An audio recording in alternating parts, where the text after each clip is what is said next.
manželstve a rodine, kde má miesto Boh, je krásne. Preto je to, čo dnes budete pred nami po chvíľu uzatvárať, nie je len manželstvo, ale je to niečo, čo je sveté.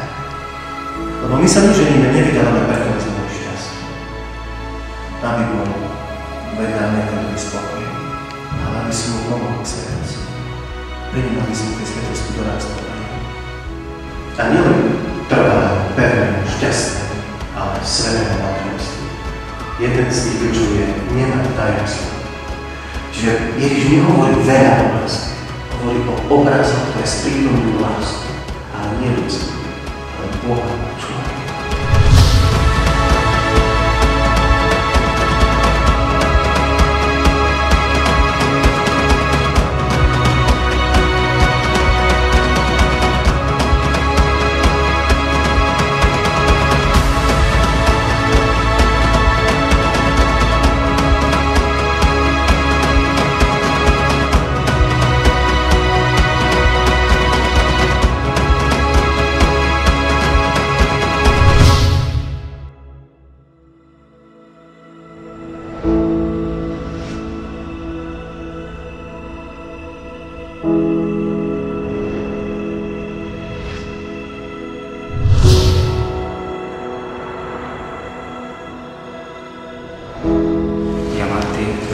Lucia, za manželku a sľubujem pred Všemovúcim Bohom, že ti budem verným manželom a že ťa nikdy neopustím ani v šťastí, ani v nešťastí, ani v zdraví, ani v chorobe, že ťa budem milovať a ctiť po všetky dni svojho života.